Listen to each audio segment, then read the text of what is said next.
Alô, bom dia!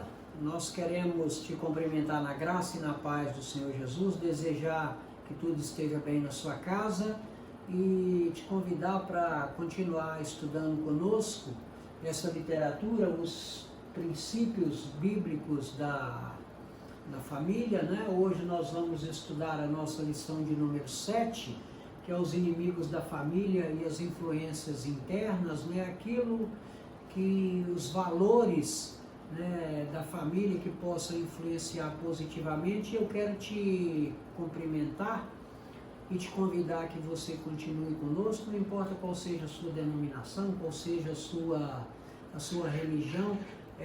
Nós queremos te cumprimentar para que você, te convidar para que você estude conosco a palavra, né? A Bíblia é a palavra de Deus e o nosso único objetivo é que eu e você, nós cresçamos na graça e no conhecimento do Senhor Jesus e que a palavra de Deus ela é como uma espada de dois gumes que ela penetra no fundo da nossa alma. Eu quero te convidar para continuar conosco, desejar que tudo vá bem na sua casa, na sua família, nos seus negócios. Fique conosco, meu nome é Edmilson Duarte, nós somos da Igreja Batista ali da Folha 32. Vamos lá, vamos dar sequência e eu quero te convidar nessa manhã. O nosso texto de referência é texto que Paulo, o apóstolo Paulo, na segunda carta que ele escreveu ao povo de Coríntios, lá no capítulo 10, eu quero meditar com você nessa palavra. Abra aí a sua Bíblia, depois você pode ler o capítulo 10 de 2 Coríntios todo em casa. E eu quero refletir com você em dois versos, o 3 e o 4, para nos situarmos aqui no que a gente quer falar. 2 Coríntios capítulo 10, verso 3 diz o seguinte: porque embora andando na carne, não militamos segundo a carne. O 4, pois as armas da nossa milícia não são carnais, mas poderosas em Deus para a demolição de fortalezas. Para que a gente entenda o que Paulo quer dizer a respeito disso aí, eu transcrevi o comentário do rodapé da minha Bíblia. Você que tem uma Bíblia comentada, você também tem essas informações iguais essas que eu vou te mostrar aqui. O que Paulo está nos ensinando com isso aí? Que como nós somos apenas frágeis seres humanos e não temos força para lutar determinadas lutas, algumas lutas são contra o sobrenatural e não conseguiremos vencê-las a não ser que usemos as armas de Deus, que são a oração, a esperança, a fé, a leitura da palavra de Deus e a ajuda do Espírito Santo. O que Paulo quer te dizer aí? Que a nossa luta não é contra a carne nem contra o sangue. A nossa luta não é contra os nossos indivíduos, contra o nosso amigo, contra a nossa luta, ela é num campo, numa esfera espiritual, porque a gente sabe que o inimigo tem poder e ele usa às vezes as pessoas para te prejudicar, para fazer com que você saia do seu eixo. Então, o que Paulo está dizendo é o seguinte, que de repente nós temos dificuldades na nossa vida que nós não conseguimos vencer pela nossa própria força, né? O abandono do vício, o abandono do pecado, o abandono daquelas coisas que elas são muito fortes em nós. Sintetizando,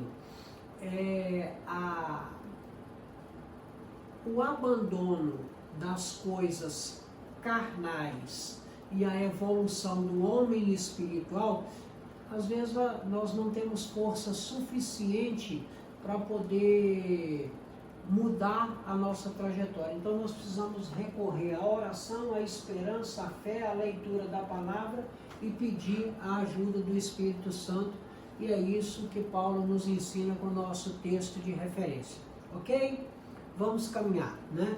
Então, para que você possa refletir nisso, nós vamos pensar o seguinte: viver de acordo com o padrão de Deus implica enfrentar inimigos não só no mundo, mas também dentro da família, porque às vezes a gente encontra oposição dentro da família.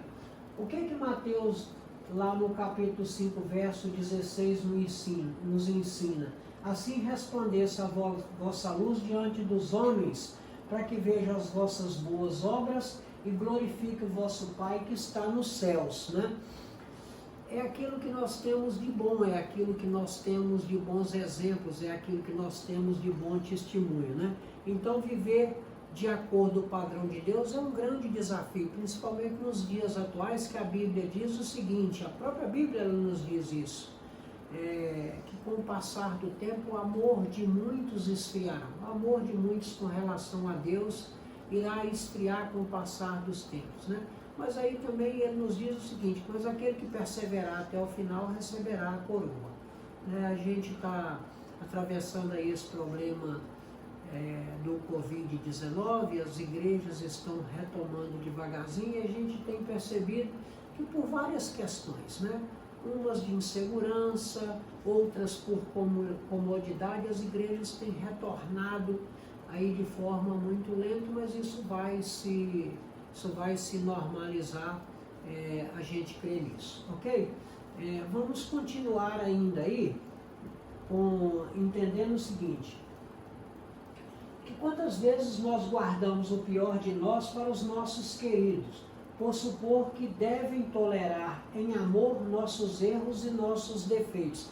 Às vezes a gente acha que a família, por ela ser o nosso porto seguro, que a gente acha que a família é obrigada a nos tolerar de qualquer maneira, né?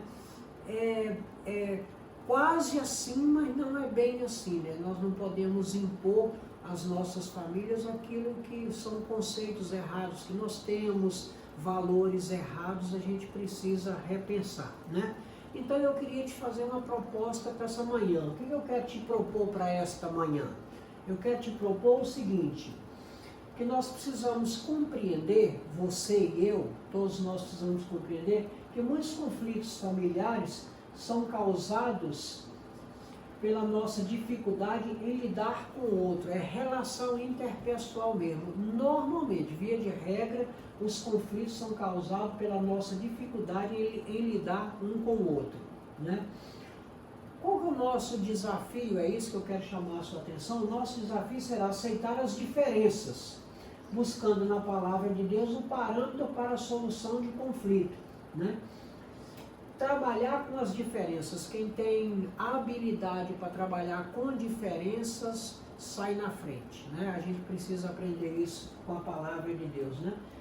E precisamos ter a palavra de Deus, que ela seja o parâmetro para a solução de conflitos e não aquilo que eu penso, porque o que eu penso são os meus valores, aquilo que você pensa é o seu valor. Qual é o fiel da balança? A palavra de Deus. O que Deus diz a respeito? Porque de repente aquilo que eu penso são os meus valores e possivelmente podem estar errados, né?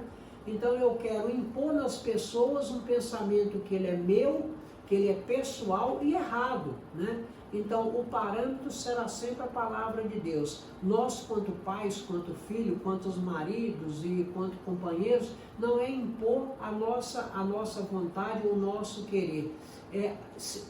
O grande questionamento é o seguinte, aquilo que eu quero está em conformidade, está alinhado com a vontade de Deus, está de acordo com a palavra de Deus, porque a receita de sucesso é aqui para todas as saídas, né? A receita para tudo está na Bíblia. A Bíblia nos ensina todas as saídas, do passado, do futuro e do presente, ok?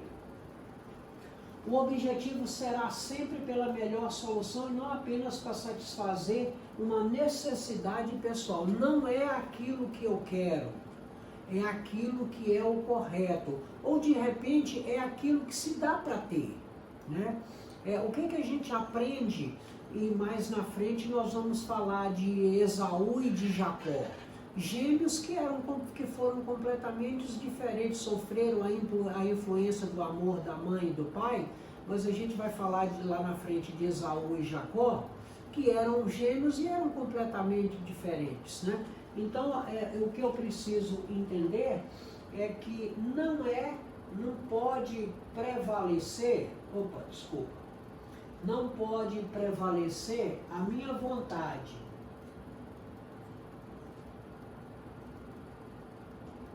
Nem sempre dá certo, viu? É quase ao vivo, né? Então, nem sempre prevalecer a minha vontade pessoal, mas é aquilo que é o correto segundo a palavra de Deus, e às vezes é aquilo que dá para ser, né? Não adianta a gente querer que a nossa família seja uma família perfeita, porque aqui nessa terra, no ambiente onde nós vivemos, não há perfeição. A única perfeição é no céu. Se você vai morar no céu com Jesus, lá nós teremos perfeição. Aqui não. Aqui é segundo o parâmetro de Deus o que dá para fazer. Não tem uma família perfeita, não fique aí inseguro, insatisfeito ou entristecido pelas dificuldades, porque a família não é da maneira que você sonhou. De repente a sua não é, a minha não é, a de ninguém é, né? Então nós precisamos entender aquilo que está conforme a vontade de Deus e aquilo que é possível ser feito, ok? Vamos entender, nós vamos basicamente trabalhar esses 3 pontos e nós vamos entender a sequência das diferenças. Aí a gente vai estudar ao longo dessa lição o seguinte, né, acerca das diferenças, a influência das diferenças pessoais dentro da própria família, né? Nós vamos ver também que as famílias enfrentam os conflitos de gerações, né? E dentro dos conflitos de gerações, o grande perigo é o seguinte: será que os filhos têm se sentido preferido ou até mesmo preterido? Dentro da sua casa existe um preferido e um preterido? Isso é muito perigoso. Às vezes a gente faz isso de forma involuntária, mas isso é muito ruim. E a gente vai ver também acerca do individualismo, né? Qual que é o nosso maior desafio? É vencer o individualismo vivendo numa comunidade. Sua casa é uma comunidade, são pessoas diferentes, com pensamento diferente, objetivos diferentes, valores diferentes. O grande desafio nosso quanto pais é harmonizar esses conflitos, ok? Essas imagens aqui, elas te dizem alguma coisa? Elas refletem, te lembram alguma coisa lá na sua casa? Ou isso não acontece na sua casa, só na casa do vizinho? A sua casa é uma perfeição? Essas imagens aqui não tem nada a ver com você? Fala para mim aí a verdade, como é que é? Ou se essas fotos eu tirei lá da sua casa, né? Ou elas não têm nada a ver com você ou comigo. Me fale aí se isso aqui só acontece na casa do vizinho, não acontece lá na sua casa, né? Olha só, quem é meu contemporâneo, talvez lembre, passava um programa com essa senhora, Casas de Família. Se o nosso filho é mal educado, a culpa é sua. Via de regra é verdade, querido. Se o seu filho ele é mal educado, a culpa é sua, né? Eu costumo dizer que às vezes a gente quer que a escola e a igreja eduquem os nossos filhos, e não é por aí. Eles têm que ir para a escola e ir para a igreja educado dentro de casa, tá? É mesmo assim, essas imagens elas são mesmo para te provocar, porque é o seguinte: você concorda que a educação de que nossos pais nos deram, foram fundamental para o que nós somos hoje?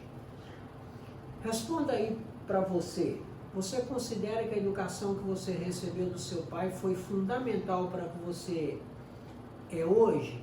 Via de regra, quando eu faço essa pergunta às pessoas, a resposta é sempre positiva. Foi fantástico a educação que o meu pai me deu, ou ele era rígido ou flexível, mas foi fundamental para o meu caráter. Aí eu pergunto às pessoas: você Você tem educado o seu filho da mesma maneira que o seu pai te educou? E aí eu vejo nas pessoas um sorriso assim meio amarelo, e o camarada ele acaba confessando que não.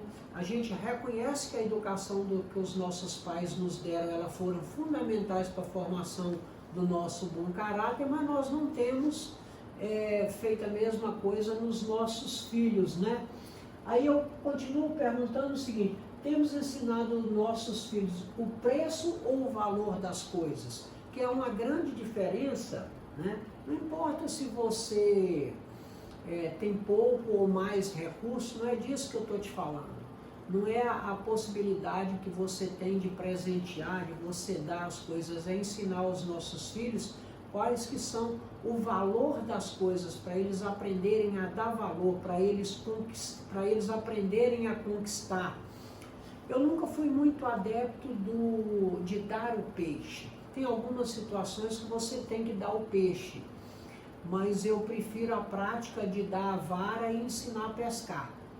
Porque quando você dá o peixe, pode ser que em um determinado momento da sua vida você não tenha o peixe para dar. E se você não tem o peixe para dar, você não ensinou seu filho a pescar.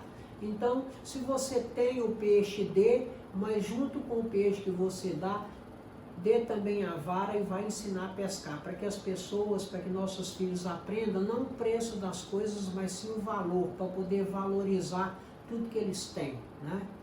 Ok? Vamos continuar aí. Isso é para te provocar mesmo. Eu queria que você ficasse irritado, que você se removesse aí na sua poltrona, que isso realmente te incomodasse. Não podemos subestabelecer a educação dos nossos filhos.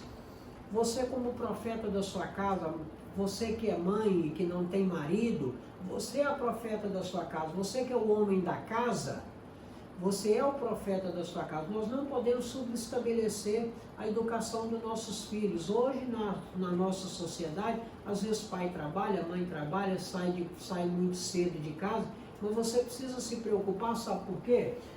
Nós estamos subestabelecendo, passando uma procuração, aquilo que era nosso direito, nós estamos passando para outro. Nós estamos subestabelecendo a educação dos nossos filhos, começando com pai e mãe que trabalham fora, nós estamos subestabelecendo essa procuração, esse direito, esse dever para babá, para a escola, para a igreja. Aí você chega lá na igreja e diz: não, mas essa igreja é igreja complicada, a igreja cheia de gente com problema.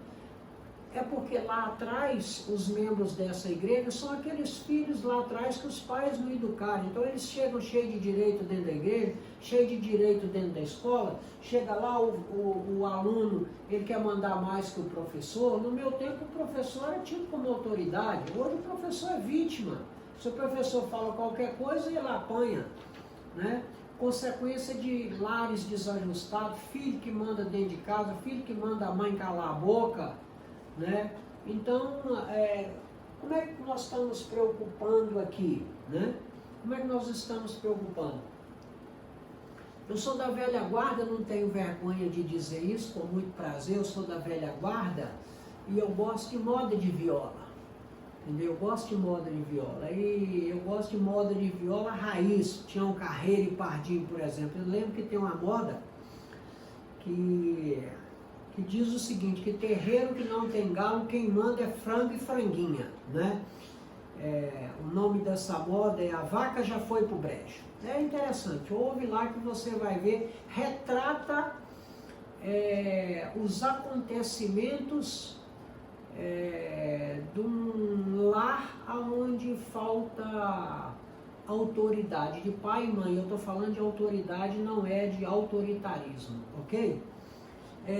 As diferenças na competição, olha lá, entre as famílias, né? O padrão de Deus não exclui as diferenças de maneira nenhuma. Deus nunca desejou que fôssemos robotizados, ou Ele nos fez numa linha de montagem todos iguais. Exatamente o oposto. Deus nos fez completamente diferentes e nos deu critérios critérios e valores diferentes e nos deu uma coisa que tem mais valor ainda, que é o livre-arbítrio.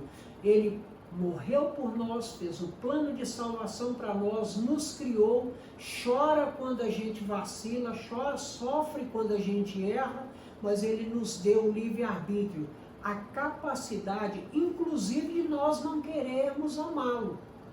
Então, Deus, ele trabalha com as diferenças. Deus, inclusive, o próprio Jesus, quando recrutou os seus 12 apóstolos, eles eram completamente diferentes, cobrador de impostos, levou um ladrão para poder ser seu discípulo, que era Judas. Jesus não sabia que Judas, em determinado ponto, iria traí-lo? Com certeza que ele sabia. Mas Jesus trabalhou com as diferenças, e Deus tem trabalhado com as diferenças desde lá do Jardim do Éden, e a gente viu isso na aula passada, né? O padrão de Deus não exclui a diferença, né? Só que essas diferenças, elas podem se tornar um desafio ao iniciar a sua família. Você tem valores diferentes, casa-se com uma moça que vem de outra família, outro estado, outros valores, outra criação. Então isso é um grande desafio no início da família nova, né? Há determinados cônjuges que procuram impor ao outro os costumes que traz do lar original. Não, meu pai fazia assim, minha mãe só fazia desse jeito, eu também quero fazer desse jeito, aprendi com a minha mãe assim. Então isso precisa ter jogo de cintura, bom senso, né? Para você construir, para que vidas diferentes possam estar em harmonia. Isso é o grande desafio, né? A gente precisa, muitas vezes os filhos têm tentado repetir o que viram em seus pais, e isso tem ponto negativo, isso tem ponto positivo também. É preciso de bom senso para poder resolver, mas o que eu quero te dizer que entre as famílias, a palavra de ordem é negociar, é construir algo novo, porém correto, né? A palavra de ordem é negociar, né?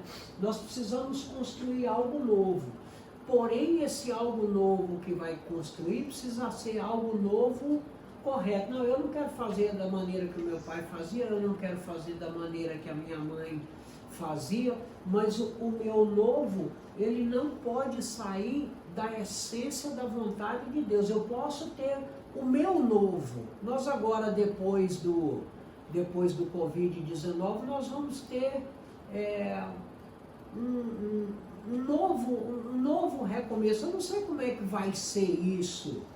Com certeza Deus sabe, mas com certeza nós vamos nos adaptar, né? Nós vamos nos adaptar, porque Deus nos deu essa capacidade de nos adaptar. Uma coisa eu acho que a sociedade aprendeu como um todo. Nós vamos aprender a usar mais tecnologia e resolver as coisas de forma mais remota. Eu acho que isso não vai ter volta, né? Então isso vai ser algo novo para nós, né? Aí é o seguinte, no construir algo novo, porém correto, e esse correto eu quero reafirmar para você, que a vontade de Deus, ela é boa, perfeita e agradável. Esse construir algo novo tem que ser algo novo correto, né? E aqui o autor da lição, ele até nos traz uma referência de Ruth, a Moabita. Se você quiser, pode ler, se não me engano, são 6 capítulos, o livro de Ruth, você pode até ver lá. A história, sucintamente, a história de Ruth nos conta o seguinte: Ruth, que era nora de Noemi, os filhos de Noemi morreram, e Noemi, devido à dificuldade de alimentação, à fome que passava o povo de Israel, a Ruth despediu as noras e disse: voltem para suas casas, que eu não tenho seus maridos, meus filhos morreram, eu não tenho como criar vocês, voltem para suas casas, voltem para suas famílias. E a Bíblia nos conta que Ruth se recusou, continuou morando com Noemi, foi inclusive trabalhar nos campos de Boaz, na soca da colheita. E a história ela é fundamental, e eu estou me demorando nesse assunto, porque essa obediência de Ruth à sogra, né, quando se recusou a ir embora, é de fundamental importância para você, porque isso causou, a consequência disso é o seguinte, que para sustentar sua sogra, ela foi trabalhar nos campos de Boaz e acabou se casando com Boaz e teve um filho e deram o nome a um menino de Obed. Esse Obed foi avô de de Davi, e Jesus é da linhagem de Davi. Então isso tem toda uma influência, ou seja, a vontade de Deus é sempre perfeita e agradável. Ok, querido? Acerca das diferenças entre as pessoas, né, além dessas diferenças pessoais, né, na família de origem, há outros aspectos a serem considerados, né? Nós reagimos de forma diferente diante de situações semelhantes. Pessoas reagem diferente, né, diante de situações semelhantes. Uns vêem na crise oportunidade, outros veem na crise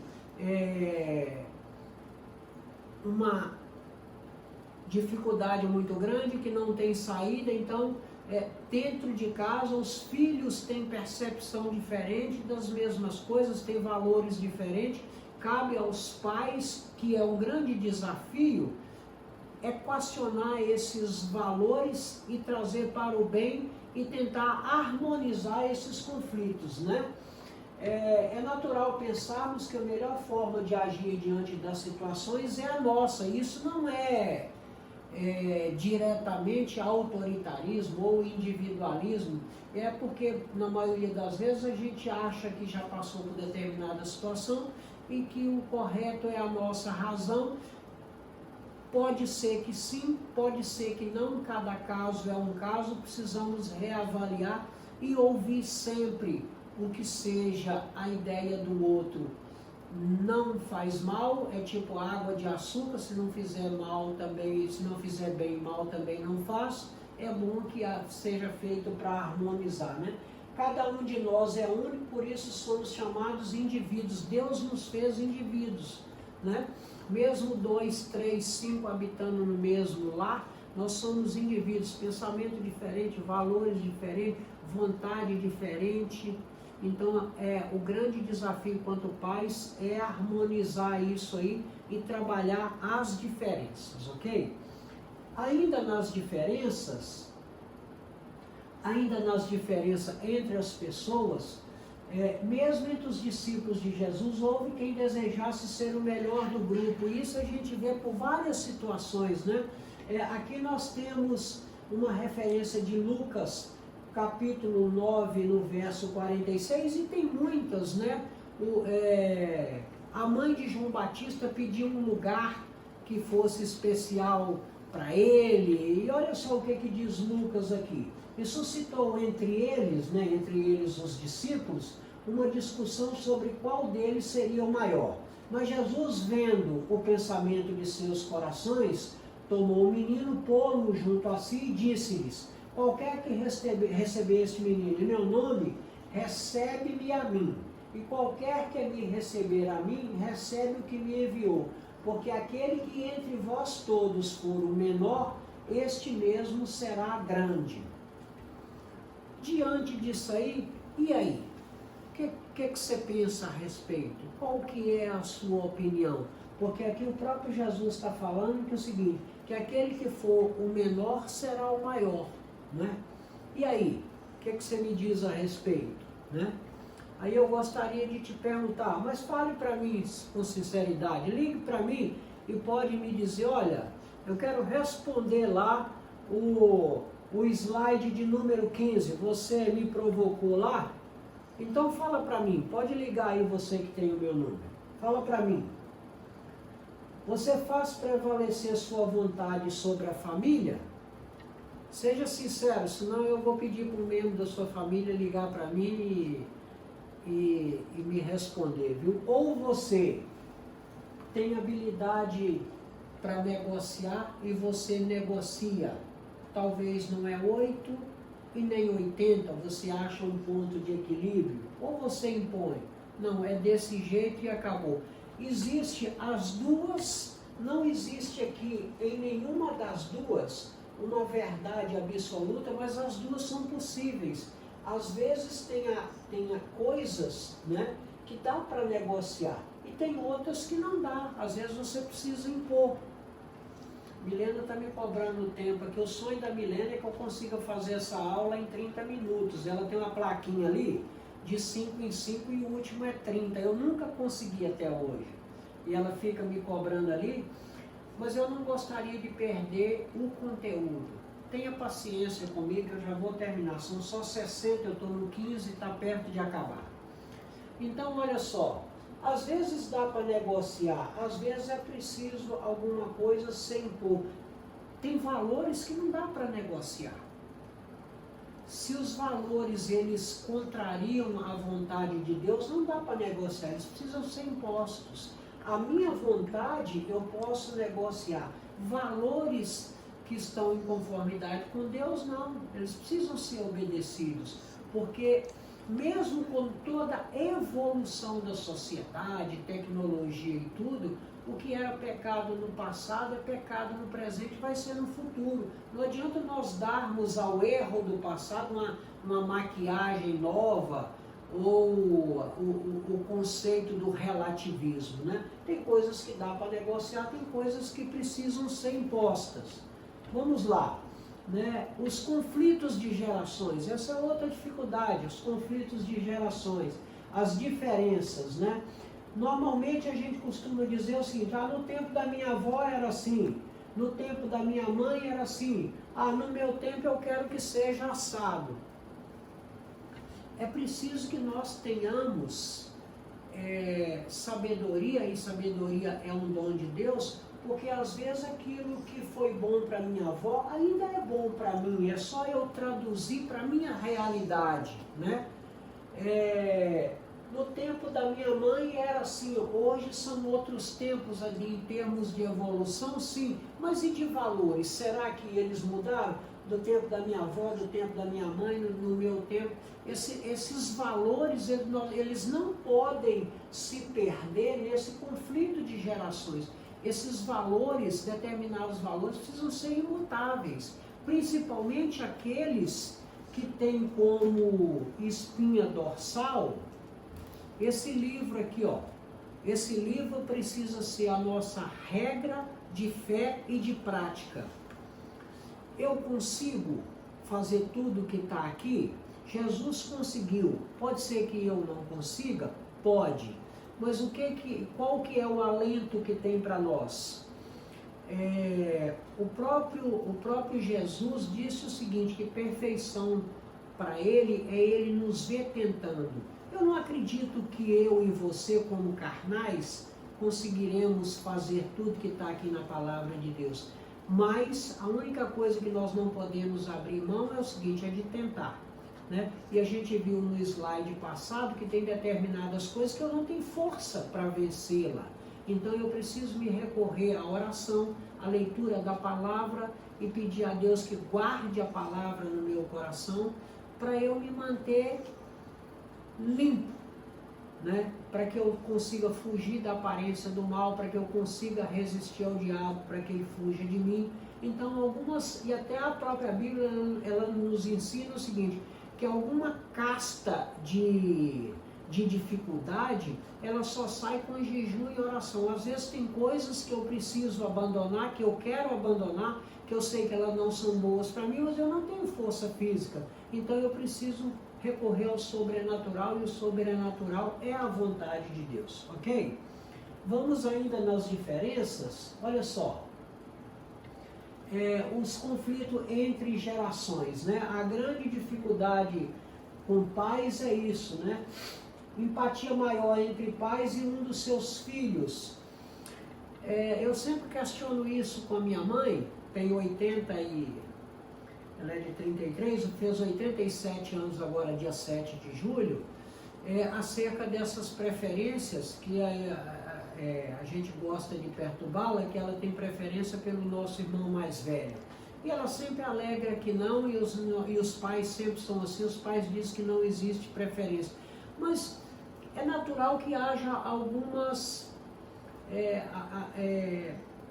similaridades, não é preferência, né? Então isso é um ponto de dificuldade que precisa, a Milena está rindo, porque com certeza ela é a preferida do pai dela lá, está balangando a cabeça, tá vendo? Então olha só, o que a gente precisa entender, né?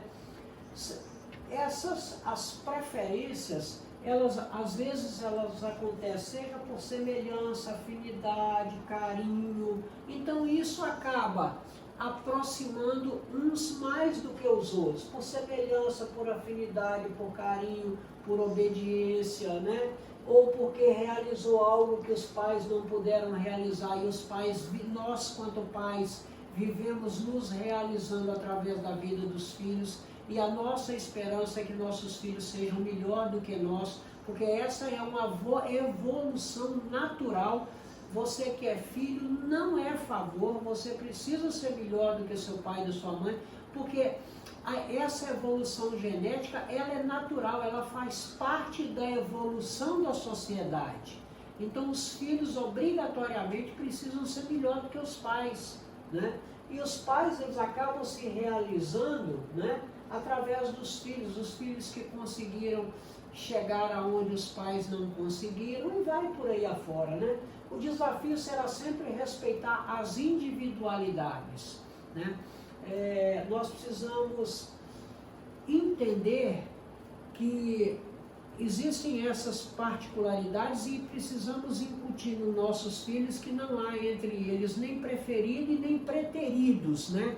Há aqueles que têm ações diferentes, igual a gente viu aqui, por semelhança, por afinidade, por carinho. A Bíblia nos conta um caso clássico, né, de dois irmãos gêmeos, Esaú e Jacó. Apesar de serem gêmeos, eram muito diferentes, e para complicar ainda a diferença que eles tinham de caráter, de tudo, eles foram, além de serem muito diferentes, eles foram também amados de forma diferente. Um era preferido do pai, o outro era preferido da mãe, e a Bíblia nos conta aí a história de Jacó e Esaú, né? A gente vai estudar isso um pouco mais na frente, lá no Antigo Testamento. A gente não é bom que façamos imposição de ideias e costumes. Isso não é bom que os pais façam imposição nem de ideia nem de costume. Agora, o que nós precisamos separar aquilo que é bíblico do que é cultural. Os valores que são bíblicos, eles são imutáveis, e esse a gente não pode negociar. Valores culturais, nós podemos negociar, desde que não escandalize os princípios bíblicos. Roupa que se veste, talvez não é o modelo que meu avô vestia, não é o modelo que meu filho veste. Então, essas questões culturais nós precisamos negociar, desde que isso não agrida, não contrarie os princípios bíblicos. Os princípios bíblicos são as cláusulas pétreas. O que são as cláusulas pétreas? São aquelas que elas são inegociáveis, essas nós não podemos negociar. No mais, precisamos sentar, as culturais, todas nós podemos negociar, ok? Não negocie, quero fazer um close aqui com você, não negocie as cláusulas pétreas, elas são fundamentais, tá? Vamos voltar aqui. Aí você pode me perguntar, e aí? No samba do crioulo doido aí, como é que faz então? A resposta é muito simples, nós precisamos de ter sabedoria. Quer sabedoria, peça a quem? Eu já te ensinei isso. Quando eu quero sabedoria, eu peço a quem? Peça a Deus, Ele vai te dar sabedoria para você harmonizar todas essas coisas. Continuando ainda na diferença, né? A gente precisa pensar, refletir muito acerca do individualismo, né? E aí é o seguinte, qual que é o grande desafio, né, para que a gente não seja individualista? O desafio é ser diferente e viver em comunidade. A diferença, o desafio é ser diferente mesmo vivendo em comunidade. Para isso você precisa aprender a negociar, né? Logicamente, fazer concessões nos traz determinados desconfortos, para uns mais do que para outros, mas só dá para poder viver em comunidade se você aprender a fazer concessões. Quem tem facilidade de fazer concessões, eu te garanto que vive mais feliz do que aquele que não faz, né? Nós precisamos fazer concessão, mas nós não podemos perder a nossa individualidade. Concessão não é subserviência. Eu gosto demais desse pensamento. Porque concessão não é subserviência, não é você se submeter à pessoa, tudo que ele quer você faz, não é isso. Concessão não é subserviência. Eu gostaria de deixar isso bem claro para você. Você não pode perder a sua individualidade. Faça concessões, mas não abra mão das cláusulas pétreas, não seja subserviente, né? É preciso ter caráter, né? O individualismo, ele é um inimigo perigoso, né? Por quê? Porque ele é o fruto direto do pecado, porque nós queremos fazer tudo sozinho, e o individualismo é ruim. Pensar só no nosso bem-estar, o desejo de autonomia e independência, tentaram o ser humano desde Eva. Então, isso é uma tentação. O individualismo, ela é uma tentação. Nós somos seres gregários, nós precisamos viver em comunidade. Então, a gente tem que combater com muita força o individualismo, mas nós precisamos aprender a fazer concessão, mas não podemos ser subservientes. Gostaria de deixar isso muito claro com você. A subserviência, ela é muito negativa. A subserviência é negativa, ao extremo, né? E nós não queremos trabalhar nos extremos, nem a 8, nem a 80. E eu queria te abençoar com esse provérbio, provérbio 4, 23, guarda com toda a diligência o teu coração, porque dele procede as fontes da vida. Ok? Nós vamos concluir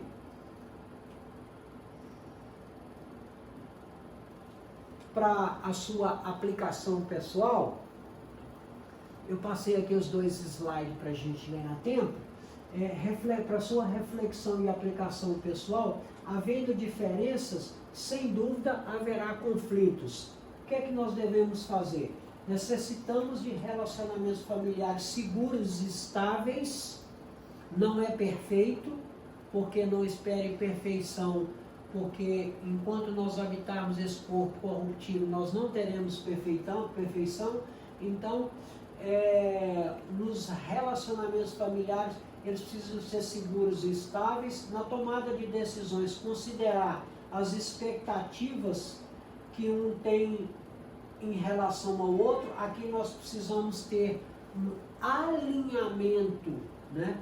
Nós precisamos ter um alinhamento de expectativas, porque de repente a pessoa tem uma expectativa de mim que eu não correspondo, e eu tenho uma outra expectativa. Então nós precisamos, os grandes conflitos estão no desalinhamento de expectativa. Nós precisamos alinhar as expectativas, o que cada um espera do outro, né?